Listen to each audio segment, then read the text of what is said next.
Good morning. Welcome to coffee time సిప్పన్సీ. ఈరోజు coffee time సిప్పన్సీలో ప్రధాన తెలుగు వార్తా దినపత్రికల్లో వచ్చినటువంటి జాతీయ, అంతర్జాతీయ, జిల్లా స్థాయి, రాష్ట్ర స్థాయి వార్తలు ఏ విధంగా ఉన్నాయో మనం ఒకసారి చూద్దాం. సాక్షి దినపత్రికని కనుక చూసినట్లయితే సిబిఐ విచారణకు అఖిలేష్ గైర్హాజరు. అక్రమ గనుల తవ్వకంలో అఖిలేష్ని సిబిఐ విచారణ చేపట్టాలని ఆయనకి నోటీసులు కూడా ఇవ్వడం జరిగింది. అయినా కానీ నిన్న వారు గైర్హాజరైనటువంటి వార్తని ఒకటి ప్రధానంగా చూస్తున్నాం. అలానే టీఎంసీ నేత షాజహాన్ అరెస్ట్.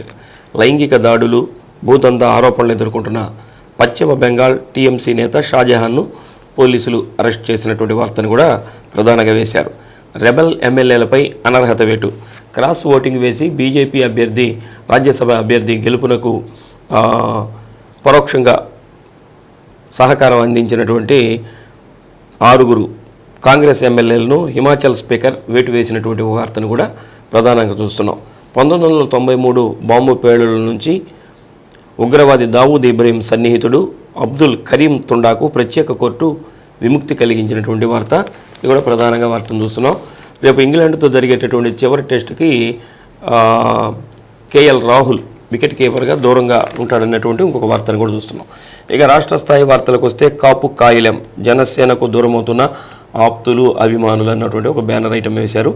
వ్యవసాయంలో ఏపీ ఆదర్శం, నాబార్డు సర్వే వెల్లడి ఇంకొక వార్త. పవన్ బొమ్మ పెట్టిన కాపుల ఓట్లు రాలవు అన్నటువంటి ఇంకొక వార్తను కూడా చూస్తున్నాం. ఈ రోజు నుంచి విద్యార్థులకి అగ్ని పరీక్ష లాంటిది, నేటి నుంచి ఇంటర్ పరీక్షలు ప్రారంభమవుతున్నాయి. చక్కగా చదివినటువంటి విద్యార్థులు కూడా వాళ్ళ పరీక్షలు రాసేదానికి సమయం వచ్చేసింది. అలానే ఆంధ్రజ్యోతి దినపత్రికను చూసుకుంటే మోసం గురు, 3 ఐఏఎస్లకు ఓపీఎస్ ఇటీవల గుట్టుగా జీవో విడుదల అన్నటువంటి ఒక వార్తని కూడా చూస్తున్నాం. ఓట్లు ఎందుకు తీసేశారు? పిటిషనర్ల అభ్యంతరాలను పరిగణలోకి తీసుకున్నారా? అవి మోస ఉత్తర్వులు. పరుచూరు కేసులో హైకోర్టు వ్యాఖ్య అనేటువంటిది పరుచూరు మీద ఒక బ్యానర్ ఐటమ్ కూడా ఆంధ్రజ్యోతిలో వచ్చింది. జగన్ సరేనంటే ప్రభుత్వ కార్యాలయమే అన్నటువంటిది ఇంకొక వార్తను కూడా చూడవచ్చు. మాజీ మంత్రి పుల్లారావు కుమారుడి అరెస్ట్. జీఎస్టీ ఎగవేశారని ఎస్డిఆర్ఐ ఫిర్యాదు, దీంట్లో ఆయన్ని అరెస్ట్ చేశారు. ఇక గాజాలో ఇజ్రాయెల్ కాల్పులు, 104 మంది శరణార్థుల దుర్మరణం, మరో 750 మందికి తీవ్ర గాయాలు. ఇది మరి విషాదకరమైనటువంటి వార్త. ఇటువంటి దారుణాలు ఒడిగట్టడం అనేది మంచి పద్ధతి కాదు. ప్రజల మీద, వాళ్ళు శరణార్థుల మీద దాడి చేయడం అనేది ఇంకా అత్యంత హేయమైనటువంటి చర్య. దీన్ని ప్రపంచవ్యాప్తంగా ఉన్నటువంటి అన్ని వర్గాల వారు కూడా ఖండించాల్సినటువంటి అవసరం ఉంది. ఇక ఈనాడు దినపత్రికను కనుక చూస్తే పోర్టు రాసిచ్చేస్తారా, జైలుకు వెళతారా? కాకినాడ డీప్ వాటర్ పోర్టుపై సర్కార్ దుర్మార్గం అన్నటువంటి ఒక వార్తను కూడా వేశారు. ఇక మన జిల్లా స్థాయి వార్తలు కనుక చూస్తే నేటి నుంచి ఇంటర్ పరీక్షలు ప్రారంభం. అంటే రాష్ట్ర వ్యాప్తంగానే ప్రారంభమైనవి, మన జిల్లాలో కూడా ప్రారంభమవుతున్నాయి. అయితే గత సంవత్సరం వరకు కూడా జిల్లాలు విభజన జరిగిన తర్వాత ఉమ్మడి ప్రకాశం జిల్లాలని ఆధారంగా చేసుకొని ఈ ఇంటర్మీడియట్ పరీక్షలు నిర్వహించడం జరిగింది. అయితే ఇప్పుడు ఈ సంవత్సరం జరిగేటటువంటి ఈ పరీక్షల్ని ఒక ప్రకాశం జిల్లా దీంట్లోనే నిర్వహిస్తున్నారు. ఇవాళ నుంచి మార్చి 20వ తేదీ వరకు కూడా ఈ పరీక్షలు జరుగుతాయి. పరీక్షా కేంద్రాల వద్ద 144 సెక్షన్ ఏర్పాటు చేశారు. ఆ చుట్టుపక్కల కూడా జెరాక్స్ సెంటర్లు కూడా మూసేసేటటువంటి ఏర్పాటు చేశారు. మొత్తం మీద జిల్లా వ్యాప్తంగా 44,733 మంది హాజరవుతుంటే, అంటే జూనియర్ ఇంటర్, సీనియర్ ఇంటర్ నుండి కలిపి 69 పరీక్షా కేంద్రాలని ఏర్పాటు చేయడం జరిగింది. ఉదయం 8:30 కల్లా ఎగ్జామినేషన్ హాల్లోకి అనుమతిస్తారు. పరీక్ష 9 గంటలకు ప్రారంభమవుతుంది, 12 గంటలకు ముగుస్తుంది. అంటే 1 నిమిషం అనేది ఇక్కడ కూడా పెట్టుకున్నారు. 9 గంటల తర్వాత ఎవరిని లోపలికి అలౌ చేయరు. 8:30 నుంచే అలౌ చేస్తుంటారు. కాబట్టి 8:30 పరీక్ష అనుకొని ఉద్దేశంతో అందరూ రావాలని చెప్పి కూడా కోరుతూ ఉన్నారు. అలానే ప్రశాంత వాతావరణంలో ఈ పరీక్షలు నిర్వహించేందుకు 3 ఫ్లయింగ్ స్క్వాడ్స్, 3 సిట్టింగ్ స్క్వాడ్స్ను కూడా ఏర్పాటు చేశారు. మాస్ కాయింగ్ జరగకుండా నిరోధించేందుకు సీసీ కెమెరాలను కూడా ఏర్పాటు చేయడం జరిగింది. అలానే పరీక్షా హాల్లోకి మొబైల్ ఫోన్లు కూడా అనుమతించటం లేదు.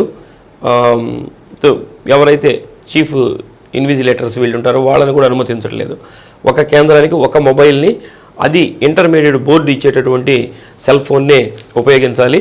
అది కూడా దానికి ఒక నిర్ణీత సమయాన్ని నిర్ణయించారు. ఆ సమయంలోనే దాన్ని ఉపయోగించాలన్నటువంటి విషయాన్ని కూడా స్పష్టం చేయడం జరిగింది. రేపు 8వ తేదీ మహాశివరాత్రి. ఈ మహాశివరాత్రి సందర్భంగా శ్రీశైల పుణ్యక్షేత్రం ఇప్పటికే సిద్ధమైంది. రేపు 11వ తేదీ వరకు కూడా బ్రహ్మోత్సవాలు నిర్వహించేందుకు ఏర్పాట్లు కూడా చేశారు. ఇప్పటికే భక్తులు వేలాదిగా తరలి వస్తున్నారు. కాబట్టి రాత్రిపూట ఆ ఘాట్ రోడ్లో రవాణా నిషిద్ధం. అయితే దీన్ని నిన్నటి నుంచి తీసేశారు. అంటే రాత్రిపూట కూడా ప్రయాణం చేసేటటువంటి వెసులుబాటును కల్పించారు. అంటే వచ్చేటటువంటి భక్తుల రద్దీని దృష్టిలో పెట్టుకొని ఇది ఈ నెల 11వ తేదీ అర్ధరాత్రి వేళ కూడా వరకు దీన్ని అలానే ఘాట్ రోడ్డు తెరిచే ఉంటుంది కాబట్టి వెళ్ళవచ్చు అని చెప్తున్నారు. ఇప్పటికే బ్రహ్మోత్సవాలు కూడా ప్రారంభమైనాయి. స్వామివారికి నిత్య పూజలతో పాటు నిత్య యాగ పూజ, విఘ్నేశ్వర పూజ, సంకల్పం, చండీశ్వర పూజ, వాస్తు హోమం ఇవన్నీ కూడా నిర్వహిస్తున్నారు. అలానే భ్రమరాంబ అమ్మవారికి కూడా చండీ హోమం, విశేష కుంకుమార్చనలు కూడా నిర్వహిస్తున్నారు. కాబట్టి శ్రీశైలానికి వెళ్ళేటటువంటి వాళ్ళకి నైట్ జర్నీ కూడా ఘాట్ రోడ్లో చేసేటటువంటి అవకాశాన్ని శ్రీశైల దేవస్థానం కల్పించింది. ఇక నిరుపేదలకు సేవ చేయాలని చెప్పి ఒక వార్త వచ్చింది. 2000 MBBS 2018 బ్యాచ్ వాళ్ళు మనకి ఒంగోలు మెడికల్ కాలేజ్ ఉంది కదా రిమ్స్లో, దాంట్లో వాళ్ళ కోర్సుని MBBS కోర్సుని పూర్తి చేయడం జరిగింది. అయితే వాళ్ళందరికీ నిన్న కాన్వకేషన్ లాంటిది ఏర్పాటు చేశారు. ఏర్పాటు చేస్తే దాంట్లో ఈ సీనియర్ డాక్టర్స్ ఎవరైతే ఉంటారో వాళ్ళు చక్కగా వీళ్ళకి ఒక సందేశాన్ని ఇవ్వడం జరిగింది. సంపాదన కోసం సమాజ హితాన్ని మీరు పక్కన పెట్టకూడదు. సమాజంలో ఉన్నటువంటి పేదవాళ్ళకి వైద్యం చేసేదానికి మీరు కట్టుబడి ఉండాలి. మానసిక ఒత్తిడికి కూడా మీరు కూడా దూరంగా ఉండాలి అన్నటువంటి విషయాన్ని కూడా తెలియజేశారు. ముఖ్యంగా డాక్టర్స్ నైతిక విలువల్ని పాటించాలి, సత్ప్రవర్తనతో ఉండాలి. సమాజంలో వచ్చేటటువంటి పేదవాడికి వైద్యం చేయడానికి మీరందరూ కూడా సంసిద్ధులు కావాలి అన్నటువంటి విషయాన్ని చెప్పడం, అలానే వచ్చేటటువంటి పేషెంట్ని కసురుకోవటం, వాళ్ళని తక్కువ చేసి చూడటం అలా కాకుండా వాళ్ళని ప్రేమాభిమానాలతో ఆదరించి మన మాటలతోటే వారికి ప్రథమ చికిత్స చేయాలని చెప్పి రేపు తరంలో రాబోయేటటువంటి డాక్టర్స్ అందరికి కూడా సీనియర్ డాక్టర్స్ సూచన చేయడం జరిగింది.